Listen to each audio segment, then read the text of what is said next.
Hello, everybody. What's up? Cedric and Cedric here. CRFP commentary. We'll be reviewing Ring of Honor, which happened just yesterday.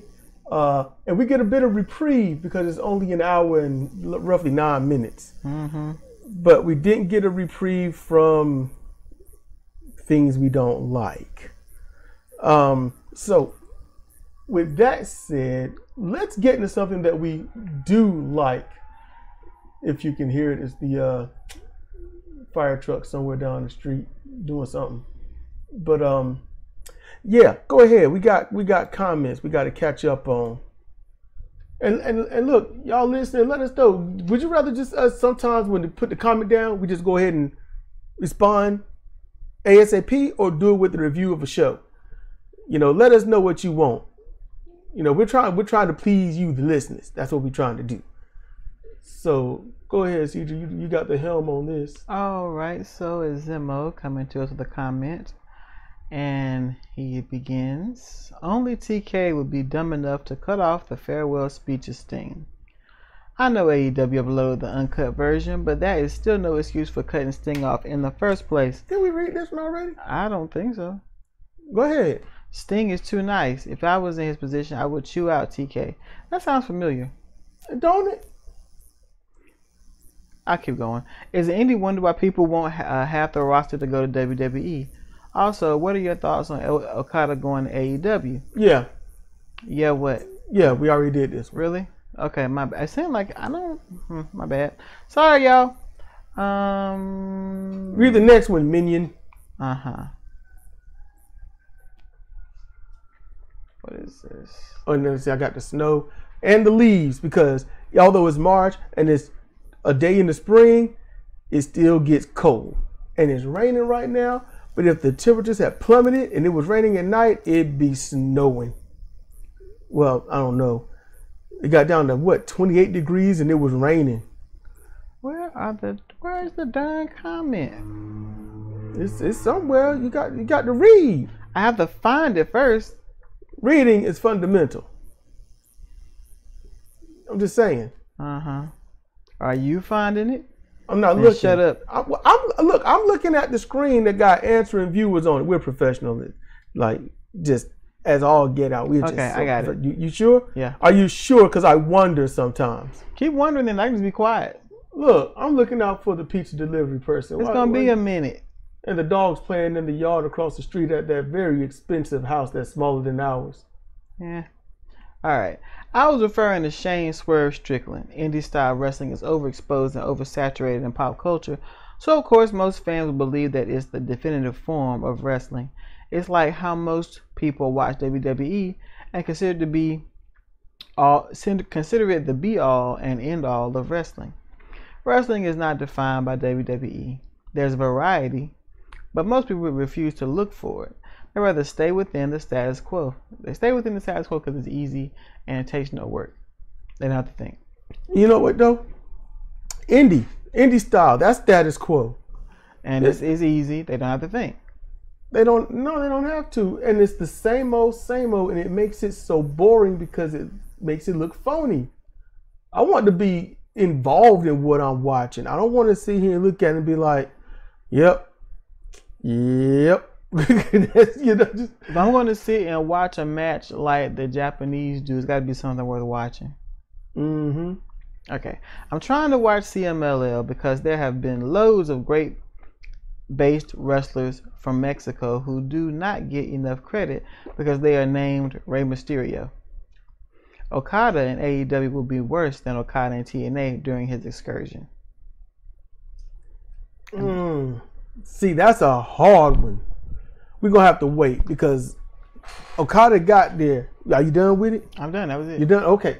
All right. Thanks for that comment, Zemo. Come on now. We like what you got to say.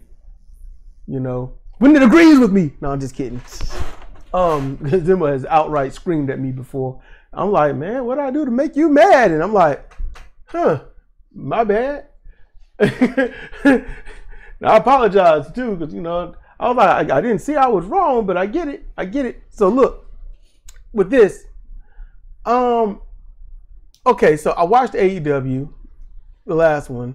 I was mainly working on Fire Pro, and listening, and then I was like, oh, Eddie Kingston coming out. I was like, after Okada did, I was like, oh crap. Eddie came out, his new gear, he looked good. He got that 5-cent raise.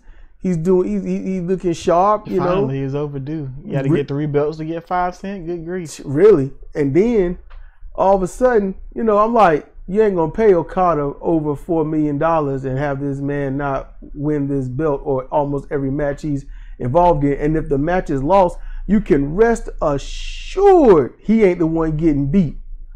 So yeah, Eddie came out. He fought a decent match, not his best, but he didn't look like he was gonna lose. That he looked like, I'm trying to win it. So Eddie, that's outright professionalism right there.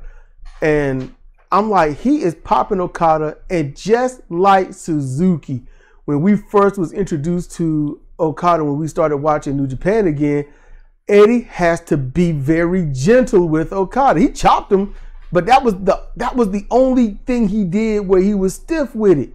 He sat there and babied him through that match. He just babied it. Okada can't throw a forearm if it wasn't even attached, and he had a boomerang with it. He can't do jack with his forearms. Never has been able to. And Okada hits him. Look, he gets caught with a few moves, but Okada hit him with that weak ass clothesline. I ain't calling that a lariat. It's a clothesline. It's more like a forearm knockdown. Almost a broad arm knockdown. It's just meek. And I wish I was saying that just because I may not like Okada. I'm neutral. I was like, he's boring. I can't stand him. He's got that plain Muppet face going. But I'm like, no, his clothesline, his finisher is weak. And Okada kind of took it easy on Eddie because Okada got a lot of moves he didn't do, but he might be saving that for big matches. That might be what that is. The rest of the matches were boring. Takeshi's matches are boring because he does the same moves, the same way, in the same spots, and everyone kicks out of everything because nothing he does is strong enough to finish anything until he gets to his one of his 2 finishes, and that's just how that go. That's the formula. The girls wrestle. They do something. They sell just enough to say, "Oh, this hurt," and then they get on a little bit of offense, and then they fire up and they holler and yell the same way every single time, every single female. It's boring.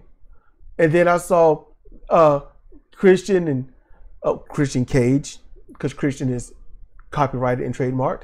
Christian Cage and Adam Copeland's match, and Adam Copeland looked awesome. That outfit, I'm like, man, you better watch your back, because I will snatch you naked. I will take them clothes. I at least want the coat though. But that match was garbaged up, and they don't need to do it, but they did it, and it was comical. It's the kind of stuff that I truly think would get you ran out of a territory back in the day. A lot of stuff. Christian, he was a little funny though. He was like, "Do you quit?"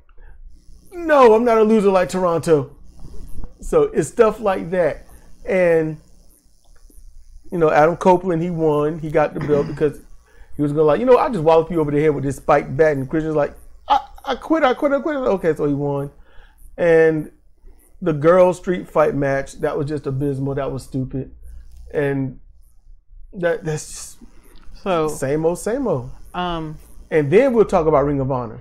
So when it comes to, we already know, even though Tony Khan is an Indies fan, WWE is the blueprint. That's why he breaks neck to get any WWE wrestler that is 10 seconds out of their contract. So WWE is known for their silly comedy spots. So they're going to have silly comedy spots. Whatever you have seen in WWE is what you're going to find in AEW. So it's boring and it's stupid. Now, as for Okada, Okada was the golden boy for New Japan Pro Wrestling for a very long time. And we watched New Japan Pro Wrestling for a good bit. And they have quite the schedule. They have quite the wrestling schedule. Even if you're the champion, and even if you win every match, you're going to wrestle in some crazy tag team or something. They have a hell of a schedule. But Okada is married. He's still in his prime. He's 36 years old and 4 years out from being put to pasture by New Japan Pro Wrestling and having to be treated like a joke. So what do? Your contract's up. You can sign on again to New Japan and condemn yourself to that fate, or you can hop the pond, so to speak, get a whole lot more money from AEW to do a quarter of the work and still probably get flown back and forth home whenever you want to. Which would you choose? Yeah, Okada's got standards, but who wants to get used up? I ain't mad at him. Go ahead and take Tony Khan's money. Tony Khan's the dumb one. Take his money. Get your belt. He obviously negotiated very well. And wrestle your little bit. If you're upset, if anyone out there is upset with Okada because of how much he's getting paid, you have the wrong mentality. It is wrong. You need to be mad. Tony Khan is the end-all, be-all judge, jury, executioner, booker of AEW. He chooses how much he's going to pay a talent. And he probably led off with $4 million. It's like, okay. And it's like, okay, yeah. It's like, all right. And he think he got a great deal because he has no concept of money. None. So if you don't get mad at the wrestler for taking the money, don't necessarily look. I'm not even mad at the wrestlers doing stupid stuff. Tony Khan, for his money, should be saying, y'all need to be safe. If I bought a car for $4 million, I'm gonna tell you right now, pollen would be scared. Pollen, the trees would be like, no, this is not a time for us. Leaves will not come out this year or the next, because that's how it needs to be. You cover in a tarp. You put turrets on your house to protect that $4 million car. Anyone that comes within 10 feet of it get lit up. Tony Khan is like, I just bought a $4 million car and I drove it through the desert. I drove it right behind jet fumes. And that's him. He don't care. He just don't care. So be mad at Tony Khan. If you don't like the matches, that's Tony. If you don't like how a wrestler behaves, that's Tony. If the wrestler ain't getting over and stuff, that's Tony. It's all him. So you got to blame him. You know, the wrestlers do have a great deal of power over Tony because he's marking out for him. So yeah, there's a lot of shots that they call, and yeah, when you can see it and prove it, then yeah, now you can be mad at the wrestler. But other than that, Tony's the one that says, y'all should go get retrained, and we're going to use legends that know what they're doing and how match psychology should work. Tony's not doing it. Tony's at fault. Would you agree with that? Oh, definitely. All right, so you want to get to the next section? Let's go. All right, so we're going to get into this Ring of Honor supposed major event. It's a joint thing that starts in Ottawa, Ontario, Canada, and then it goes to Boston, Massachusetts, or Boston. And it's still a predominantly decent show. The best matches were the first two matches. The women are they're not even the attraction. They are the feature. They do well when allowed, and you can see it when they are allowed. We're gonna show that. Pizza guy is here. So look, we're gonna take a tiny break, and then we'll be back in a moment. Okay, so we're back. We're back. Took a long break because needed to. We grubbed, drank a lot of soda. I know I shouldn't have soda or sugar or anything of the sort, but man, whoo. Any case, here's the thing. Before getting into the review, because reviewers, we're not gonna spend too much time on it. Nah. We might get 20 minutes on that. But I want to talk about Darby Allin and whatnot. I need to talk about this because it's how irrational it is. So Darby wanted to climb Mount Everest, no problem. Okay, I think it's cool. That's what I think. It's cool. Go ahead, do what so many hundreds have done to the point where it's a hobby for some of them. It's not important anymore, but go ahead. You know, I said taking a submersible down to the Challenger Deep, that's something. Because if you could do it and live, you've done something. Okay. Okay, wait a minute. Something happened to my leaves. What happened to my leaves? Turn that off. What happened to my green? They stuck. I'm gonna try to fix this while I talk. So Alan wants to go do that. Okay, no problem. But it's been like this for about 6 or 8 months. Talking about climbing Mount Everest. Mm-hmm. It's plastered everywhere, right? So everyone knows. Everyone knows. You can't hide it. Okay. Just keep that in mind. You can't hide it. Okay, I got the leaves back. So then, you know, he does an angle where he's supposed to get injured. His leg or something is supposed to get injured so that he can. This is when it's supposed to be kayfabe. Okay, everybody? Kayfabe.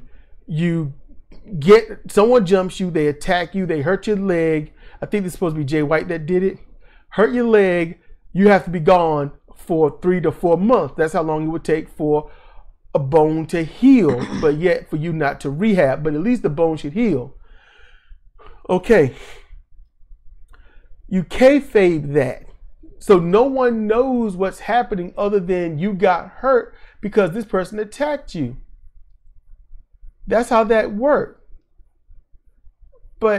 And the kayfabe is you have to die with the lie. So you got to go home hurt up. And people need to see you look hurt up.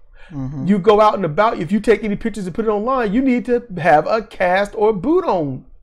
You've got to look hurt up. So what happened instead was he actually broke his foot in 3 small places. So he can't climb Mount Everest.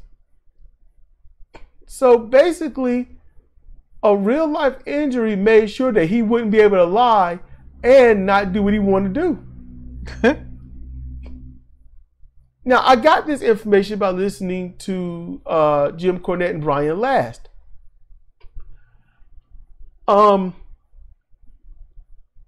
Darby Allin's gone and done a lot of things, but now he's actually injured.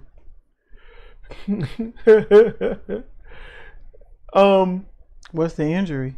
He got, there's 3 broken bones in his foot. From what? Not the shot from the bat. I'm not sure. The way they was wording it was weird. It's almost like he broke it before that happened, but he was trying to work through it.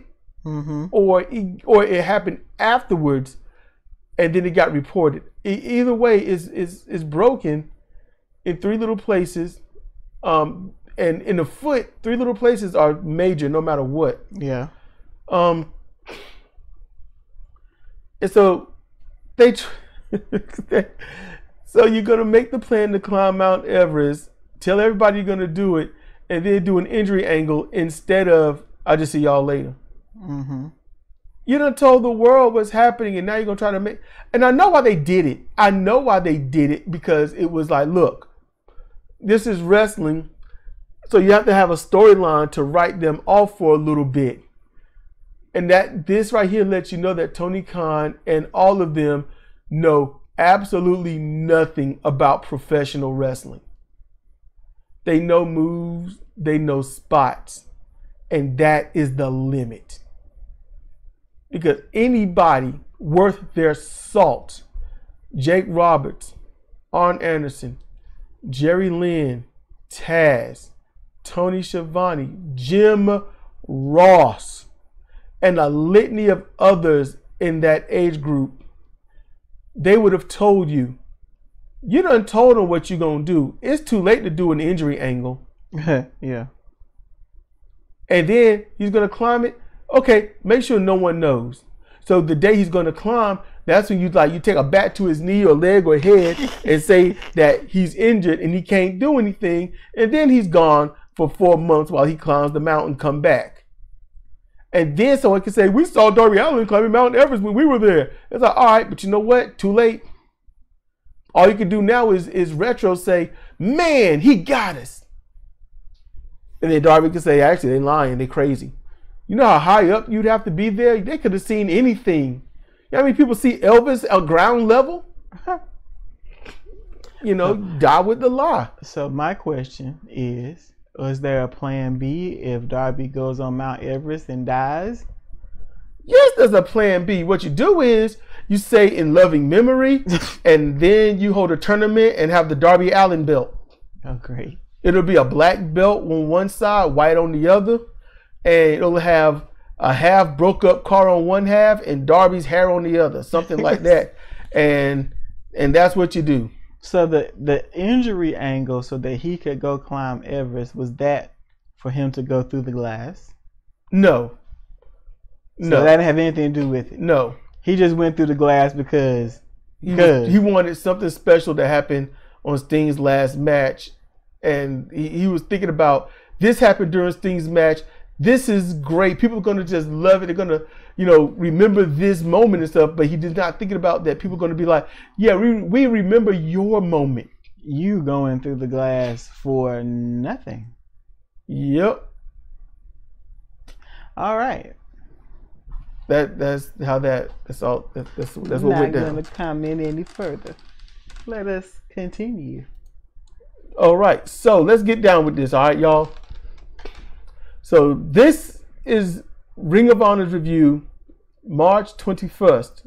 Okay. And it's coming to you from Ottawa, Ontario, Canada. And this opens up with two, because they're the quarterfinals?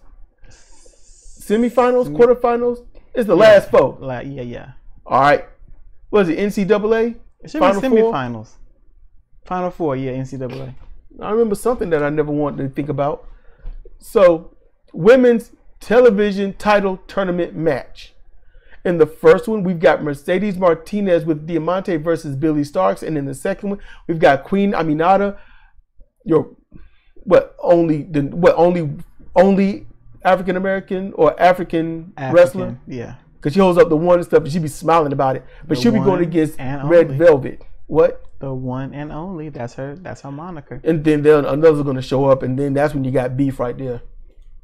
That's when you got beef. I just really hope the beef ain't over the shape of your nose. We saw how that turned out. What? Let's move on. Okay, so, are you all right over there? I'm asking if you all right. I don't know where the nose got to do with anything. People was fighting over noses back then. Back when? What, the 90s, the 80s? You don't remember that? It's all good. Yeah, I don't. They had a movie and everything about it. A movie about noses? Yep. You just saying yep. Nope. You are serious, aren't you? I'm guessing you're not. I'm serious. What's wrong with you? You got a title for this nose movie? I don't remember the name of it. I don't remember. I can't tell you who starred in it. Why? It's been ages, and I got other stuff on my mind. So you don't remember? Not you can't tell me. You make it sound like you were physically unable to form the words. No. Words are difficult though. So okay, look. Let's get this match. You know, I'm about to lose my job and I ain't getting paid for or making money. So we start with Mercedes Martinez with Diamante versus Billy Starks. Just give it time.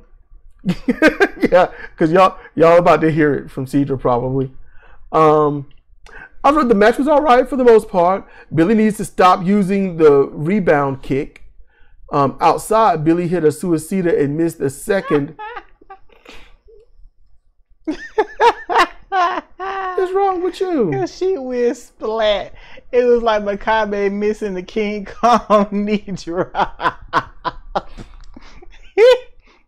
It made it so bad is when she hit on that mat, it actually went splat. It did. It was a legit sound. If you ever wanted to hear what slime sounded like hitting the mat from 30 feet up, that would be it. Splat. Honestly, if someone could rip it without the crowd, you'd have a perfect sound effect. Cartoons have worked hard to get it, and they ain't got it. But this would have been it. And she only missed it because Diamante pulled Martinez out of the way. The ref should have ejected Diamante or DQ'd Martinez for interference. But, you know.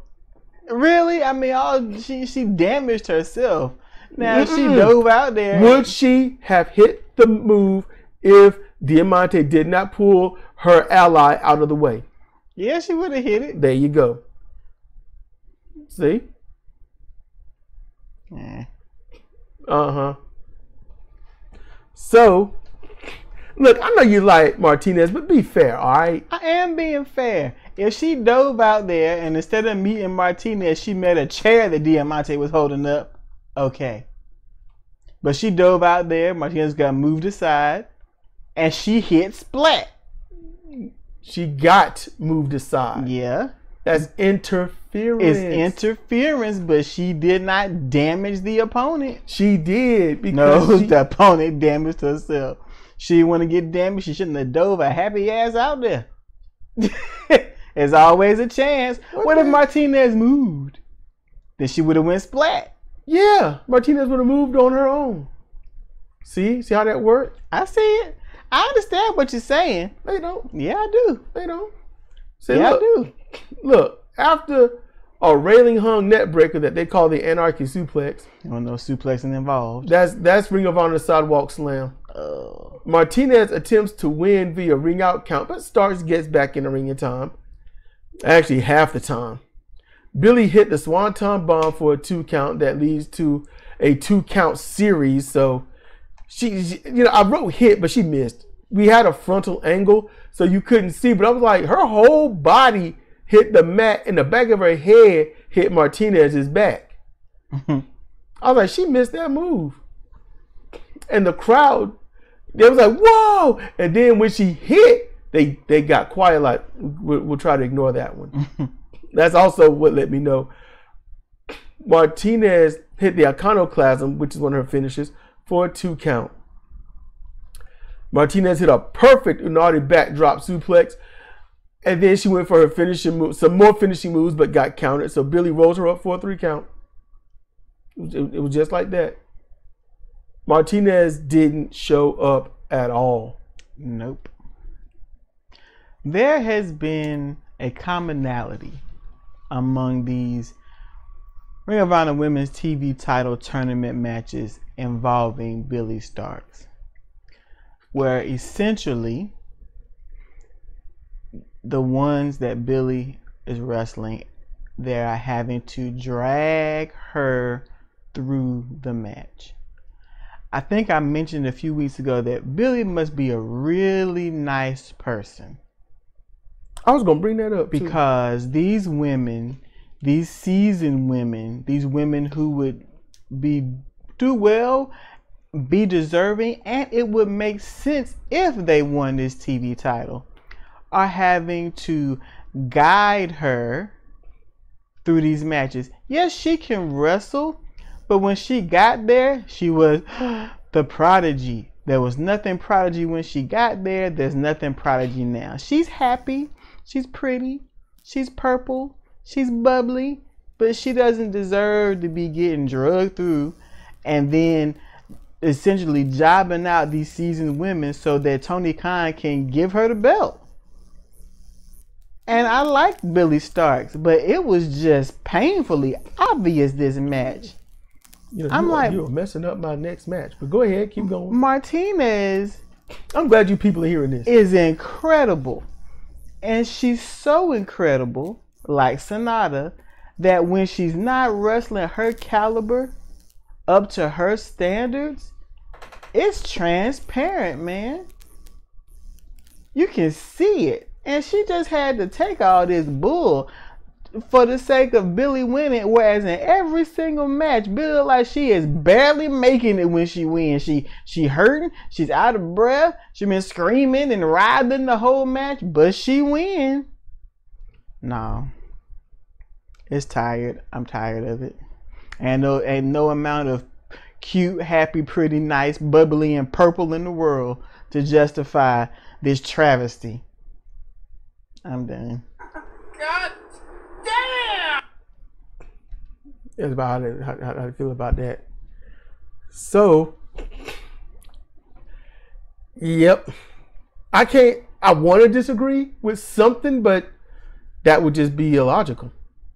I got to be honest with you, Cedar, you nailed it. And you ruined my second damn match. I ain't ruined nothing. Go ahead. God damn! So, I love some noob. So we get the next match. Queen Aminata versus Red Velvet. Oh, man. Now, this is how I'm going to start it off. Now, I didn't take notes because I couldn't. And not for what you think. Look. Everybody listening. Everyone listening, I challenge you to watch that match. And tell me that's not main event. That was a main event. Tell me that's not pay-per-view main event match. Tell me that match is as weak as any AEW Dynamite, Collision, or Rampage women's match in the past, 4 years. 4 years. The only match better than that is Willow and Athena. Mm-hmm. Martinez and Athena is above it barely. Barely. I wrote this. From a cold match, this could be considered a 4-star at a minimum.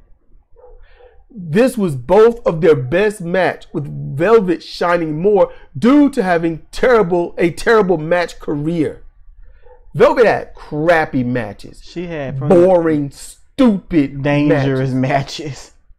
This was the greatest I have ever seen Red Velvet, and she sold. She fought back. She sold the match. She took damage and kept the damage instead of, I'm all right, I'm fine, let's just run around like nothing happened. Both of them did this. I don't know what happened. Velvet got injured, was gone for a while. Hell, we didn't even know she was injured. She was just gone. She came back. They said she was injured. She had a knee brace on. She had gained some weight. And she was good.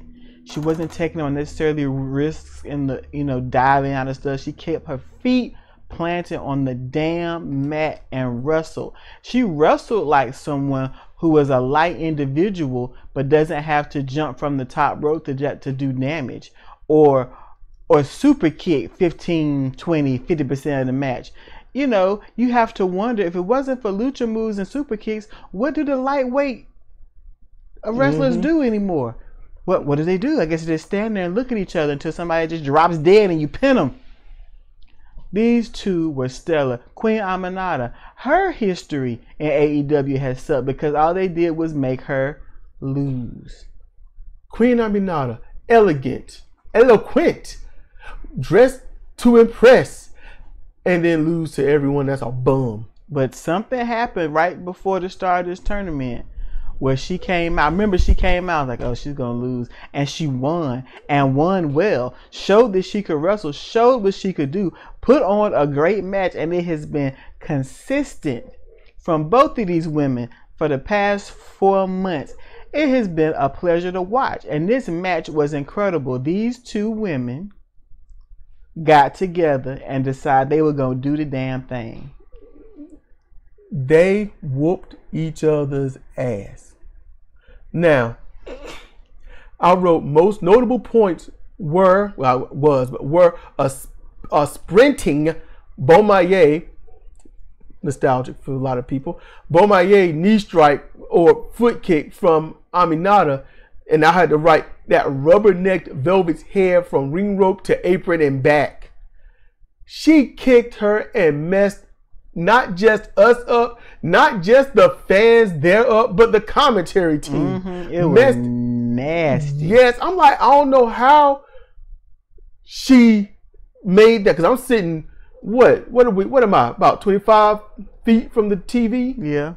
Maybe a little bit more. But I'm like, I could kind of ish see how that was safe, but I can't. And Aminata, after she did, she looked at the camera and was like, yeah, the one and only. She knew she did good. Yes. I just kicked her brain back up that ramp. That's what Aminata was. And then outside, later on, Velvet used a flying knee to drive Aminata's face into the steps corner area-ish. All in the chin area. All in the chin. She caught it. She was in the ring checking the chin like, am I bleeding? What the hell? And she said, the ref asked her something, she goes, my face. And she's happy. She like she was having trouble moving her jaw. So I hope she's not injured. But let's say this. What if that was a work? Brilliant. If that was a work, her holding her jaw, saying that it's her jaw. She didn't say it loud. You had to listen. But yeah, that just brilliant. And Red Velvet, she was coming with the double foot stomps to the gut. She was coming with the double foot stomps to the gut. So much so that after the match was over, Aminata was still selling her gut. And a little tidbit that Caprice Coleman gave us, it's Ramadan.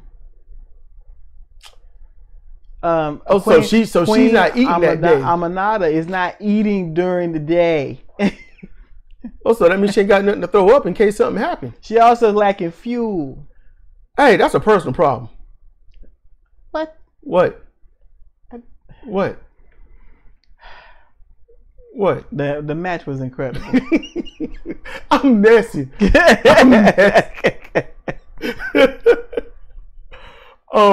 I wrote lots of suplexes from Aminata and tons of Cazadora counters and offensive counters from Velvet as they both kept selling the match itself and showed the damage they took. After a high kick from Velvet, she turns and is met by a thunderous swinging headbutt from Aminata. And when she hit Velvet, I know that there's some kind of effect, like the slapping of the leg that I couldn't see on the 3 times that we had to rewind it. But hey, listen. That was the greatest headbutt I have ever seen in pro wrestling, period.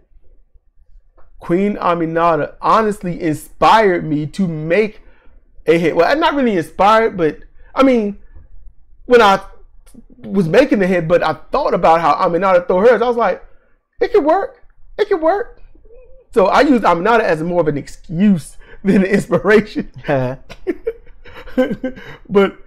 Aminata, she gets the pin, and they kept the fans from start to finish. Now, the fans at one point went from we're into this match to we're going to just pop on the moves, but then they started getting into the match. Then, note, finals are Billy Starks versus Queen Aminata. Starks has defeated Aminata a few times on AEW and Ring of Honor. Will they continue Starks' win streak to appease Athena, or will they let Aminata win, who has the fans with her more than Starks? And it would make sense because Aminata performs better than Starks. Her endurance is better than Stark's. She's safer than Stark's. She's cleaner. She's polished. Now, I'm going to hold my feet to the fire, but I'm going to let you know the flames, they're just warm. Because I get frustrated and angry when these wrestlers go out there and do these stupid things in the opening parts of the match, wasting 2 and 3 and 5 minutes with their little antics and fun stuff. These girls did that briefly.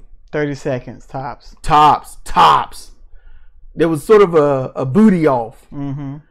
And Aminata got Velvet beat. Velvet got it's good for her size. That was a small woman. She's just a small. She's small. She's small and cute. Aminata, she's taller and she's thicker. Yep. But she's lean too. Yep. We'll leave it at that. Yeah. Yeah, it's a little questionable what they did, but watch that match and tell me that y'all can't get drawn in. And then when you see that headbutt, I dare somebody to lie and say they don't cringe. The cringe when they that darn boom by yay. That kick. Woo. Just saying. I'm just saying. So now we get to, the bad stuff. And y'all can watch this episode. Tell me if I'm lying. Next match, Rachel Ellering versus Hikaru Shida. Hikaru. I'm so sad for the women in Ring of Honor. Athena comes out because Shida is her opponent at the pay-per-view or big event. Super Card of Honor. I don't know what they call it. It's not a premium live event. She asked for competition and they gave her Shida. I wanted a son and you gave me Baki. Exactly. That's how I feel. Rachel loses to the spinning middle kick and pin. I wrote that when Ellering came out. Mm-hmm. No, Ellering didn't wrestle anything of her match at all. Nothing. You can take the floor if you want from this. She did a fraction of what she would normally do. She could have easily grabbed this little ass girl by her arm and the back of her head. I wouldn't have cared. Shit can throw to the ring and then boss woman slam her 1, 2, 3 at any given point. That's how much Hikaru Shida sucks. They didn't build her up because of whatever, I guess. What was this fucking name? What's that knob's name? Oh, Omega. Yeah, Omega. Yeah, because he thinks I know who you were talking about. You said knob. I'm like, okay. Because he thinks she's great and Tony Khan believes anything anybody tells him. Hikaru Shida sucks. She sucks so much, I got tired of them bringing her ass out and making her wrestle. The wrestling division was much better with her not on it, but they didn't have to bring her here. That she's not heavy hitting. She doesn't look good when she does anything. She don't look polished. And that thing is forceful. It's just crap. And Ellering is a seasoned veteran. You can tell. She's polished. She looks good. She knows her craft. And she is a powerhouse. And she had to just give it up to this crap. Tell us where we're lying. Point it out, write it down, point out what we're lying about, and we will straight up review it. And if we're telling a lie on this, meaning to tell a lie, you got to know the truth. So let's just say where we're wrong. Go back and watch Rachel Ellering matches for the past 2 months. Go back and watch them matches and watch what she did with Shida. And then look at Shida and compare her to anybody. And Athena's putting on the act like she's so scared shitless that she's going to lose to Shida. She's got nothing to worry about. If Shida performed the way she always do, and she always performed the way she always do, she got nothing to worry about. Unless she's just going to job out to Shida. Shida does not ever have to do better because everybody else is forced to do worse. I want to defend Shida because of stupid reasons. She's Japanese, and I think she's got really good arms. She do a disrespect to Japanese women wrestlers. Not the modern wrestlers. Look, even the one that we're going to mention later who showed up. Still disrespect to her. Really? Yes. Yeah. Wait, we'll get there. What is her goal? What does she put moves together for? She's just doing moves. There's no rhyme or reason. You can't. Okay, I see. Oh, she's doing this. She's doing that. Think about finisher. Oh, I see. No, I'm just doing moves and hollering with a stick. Damn. Ah, damn. Phone ain't up, so I did it. Yeah. I feel bad for Rachel. Rachel's too good for that. She is. She's too good for that. Especially the match she put on with Hirsch. After that stellar performance. Damn it, Cedra. I forgot all about that. After that stellar performance she put in Ellering and Hirsch. With Hirsch in that tournament. I busted tears on that and match. Wrestling hurt. And then she's got to do this. You know, messed me up. Yeah, I done got choked up a bit. Because that match, Ellering versus Layla Hirsch, that was beautiful. Dang, I done busted tears over this. That I deeply appreciate seeing stuff like that. It's Willow and Athena, Rachel profound and Hirsch. Disrespect. It's disrespectful. And Tony Khan is so much of a belly and he can't see it. Look it up. Bell, bell, bell in. Bell, bell, bell in. Now, you done ran that for about 5 minutes. You get out your system? Yeah. You good? Suck ass. You good? Yeah. All right, so out of that and into Matt Sydal versus TJ Crawford, and now they are in Boston, Massachusetts. Ring ropes change and everything. Yeah. This was a match, they did it. Yeah, Sydal won with the diving double knee to the shoulders and pin. They called it Meteora. They had a face-up view of it. So, I mean, you got to see how Sydal protects him. But it's like, dude, you're going to bust up your knees. Cedric, you forgot a match, didn't you? No. What about London Lightning? Can I? That's later? Oh, no, that was before Rachel. Okay, no. Okay. Yeah, Lee Johnson versus London Lightning, hometown guy. Because they were still in Canada. Yeah, London was highly impressive, but he lost to Johnson. I would like to see London wrestle. London has polished up since I last saw him in AEW. That's what you wrote? Yep. I would like to see him wrestle someone he ain't got to lose to. Wrestle someone, even if he got to lose to someone that can actually showcase how good he is. Because I think this is scratching the surface. I want to see this guy actually have to sell. Yeah. I want to see him when he's down, and I need to see him when he's making a comeback. But you can see it. He's not just, all right, I'm here to do the job. He's got some personality. I can see in his ability. He's got some personality where Lee Johnson don't. When it comes to his movement and style, I could see Paul London, Billy Kidman, and Paul Roma. I could see those, especially Paul Roma, because they kept bringing up Paul Roma, and I'm like, man, I see what they're talking about. But I could see him and Billy Kidman the most. Like those two must have trained the brakes off of him or something. So I'm interested. Like this guy, London Lightning, he needs more. Yeah, he needs more.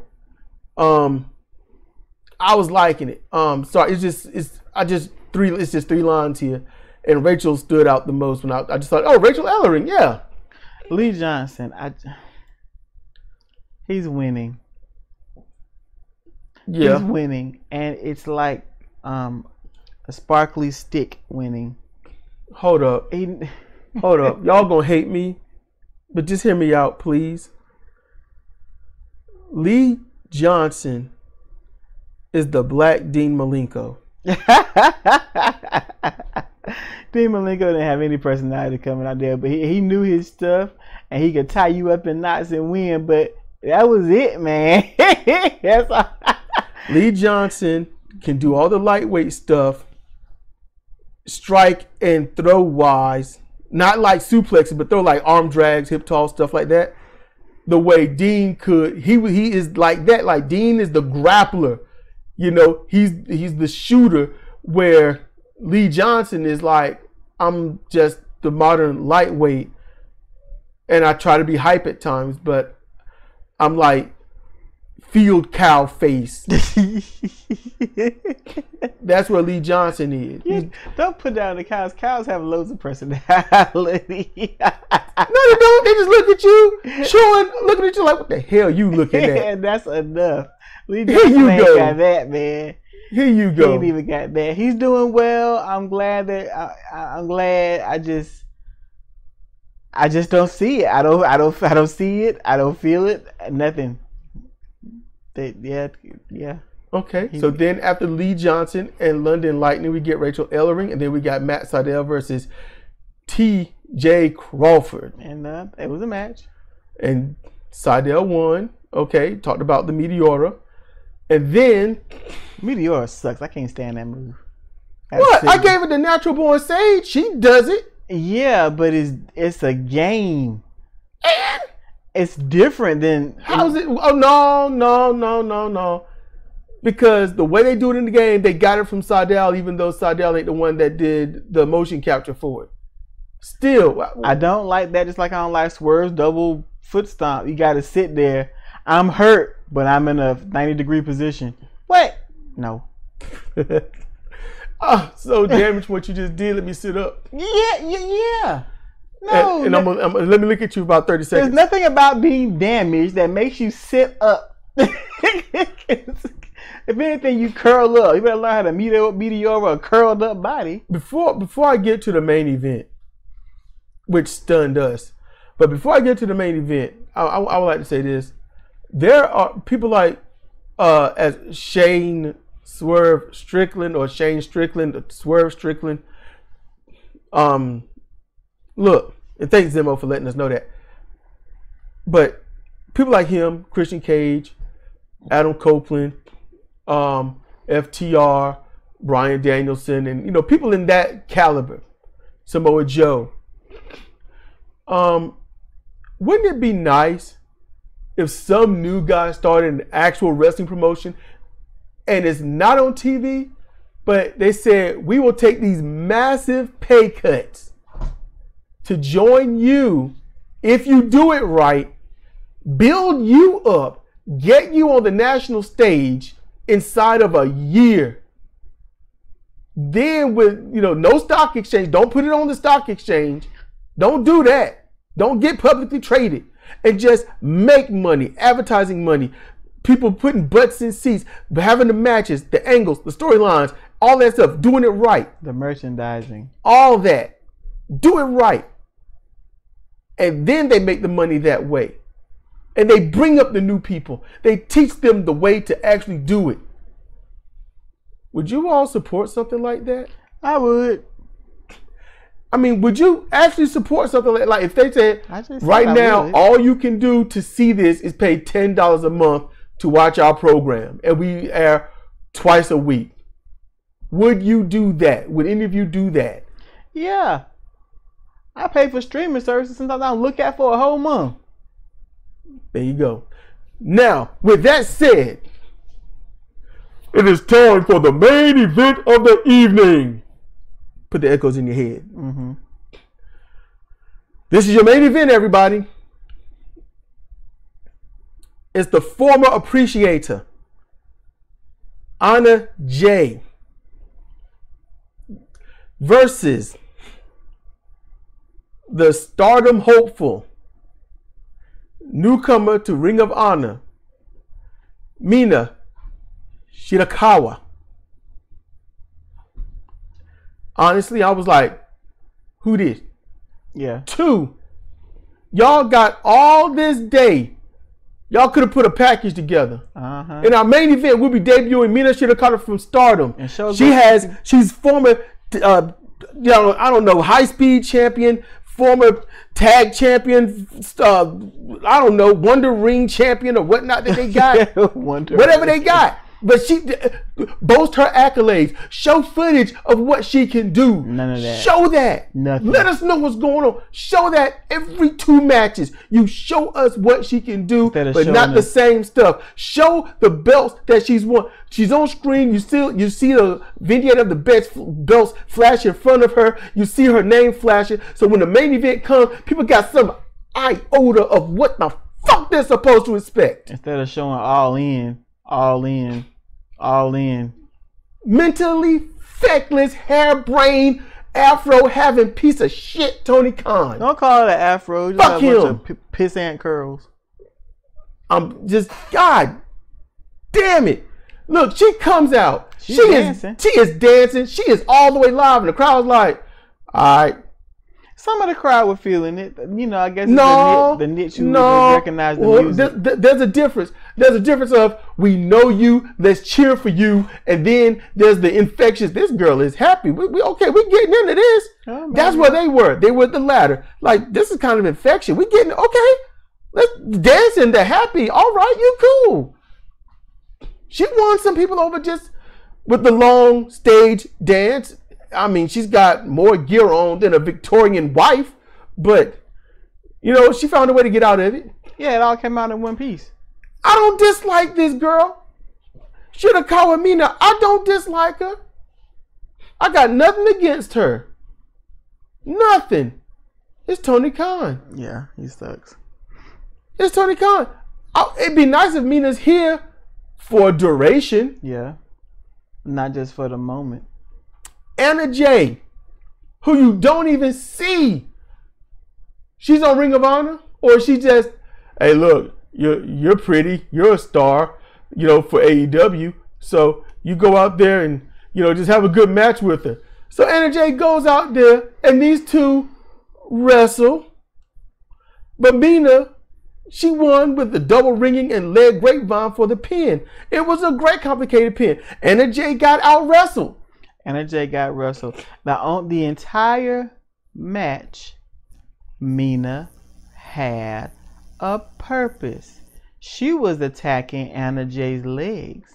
She was attacking Anna Jay's legs so expertly that when she grabbed her legs to do the figure 4, she grabbed the wrong leg at first, like, oh, it's not this one, it's this one, and then cinched her up. Dragging screws. Leg lace and then drop on it. She chose a body part and started doing damage.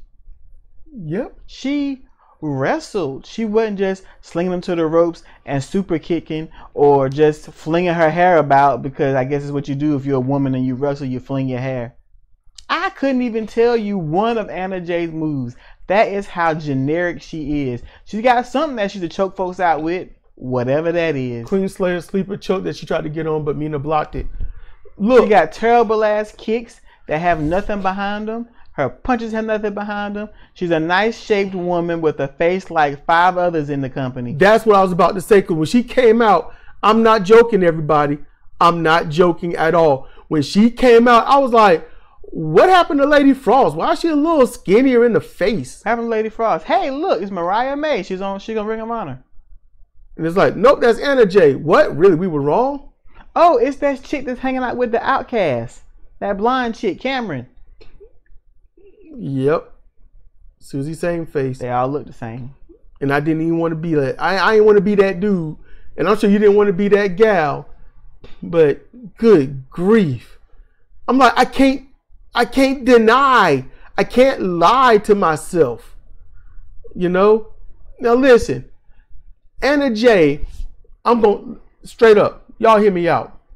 Because you think I'm just going to crap on her? No. Anna Jay is pretty. She is. She got a nice frame on her. She do. I watched her do something in the ring that I'm going to say a lot of people will overlook, but it was so simple. She ran. She didn't tiptoe. She sprinted a lot in the ring. That's good. That shows improvement because she wasn't doing that at first. The women tend to run like they're wearing high heels. Especially the ones who are predominantly on the AEW shows. Anna Jay is taped up. So she's been doing something somewhere, or she suffered something at home or in the gym. But either way, she was taped up. And look, I know you laughed at me, Cedra, but she is pretty. She does got a nice body on her. And she can fight if she's in there with the right person, which is sad because everyone should be the right person. But the reason why I laughed is you said, I ain't going to crap on her completely. She's pretty. That's the bottom barrel leaves, man. You all but said she's got a great personality. I don't know about that. We don't know her. But in the wrestling world, I love her sleeper chokehold. There needs to be more than she's pretty. Anna Jay has a bit of the Sonata-ism about her. Because this match, Anna didn't do anything. She really didn't. She didn't show up. Anytime Anna Jay got that sleeper choke on, what is it? Submission City, right? Okay, you're right. And then there are a couple of times where she got what she calls the Queen Slayer on, and they didn't tap. They just start moving around the ring like it's nothing. You see what I'm saying? Yes. It's a tell. It's a tell, but tell me this. What else does she do? That's what you're missing. That's what you're missing. She put this match on, and she was a little bit of trouble for Mina at many points, right? Yeah, mostly because she was bigger, but yes, but she wasn't doing a bunch of moves. She was very basic, very simple, and she was a threat to the newcomer. But she barely did anything. That is the bottom barrel hallmark of a great professional wrestler. Yeah, you saw something I didn't see. They just need to, when you can barely do anything and be a threat to your opponent. I didn't think she was a threat. I thought it was elementary, dear Watson. It was just a matter of time. You watched her fight at points, and she took it light on her when it came to the strikes that they exchanged. I didn't like that because you could tell she was being gentle. You could tell Mina was being gentle, but you could also tell Mina's not used to wrestling people that much larger than her. Yeah, you can tell there is a shock to that system. There's a culture shock in terms of wrestling one another. Mm-hmm. All right, but Anna did. You can go back and watch that match. You'd be like, okay, she did a lot of basic stuff. She threw Mina around. She was. I watched the match. Anna Jay has got amazing potential, but she's got no one to help her. I saw those little things, doing barely anything and still looking all right to put on a match so someone else can shine and win, because Anna Jay did exactly her job to perfection. She's not supposed to look great and beat her down. She's supposed to be okay, you're going to win. Let's do the slow build up until you get to crescendo and do something. And she did the right thing. It just shouldn't have been the main event. The point I'm trying to make is this. When she wins, it doesn't look any different than when she loses. That's good too. But she's not doing anything. So you want her to do certain moves. What moves would you want her to do? I want to see more than little bitch ass forearms and a little pissant behind the head kick she like to do that don't do any damage. That's annoying too. That's annoying. The only thing she's got, okay, you got a great finisher, you can cinch it in, but a finisher does not make a wrestler. That's true, but I'm glad you people are hearing this. I'm glad you people are hearing this today. Because Cedra is just a heel. Yeah, so? Damn, woman! No fight back! Mm-mm. What's the matter with you? Fuck these people. What? These people help us. They help us with views and subscriptions. What you mad at them for? Anna Jay don't call and talk to me.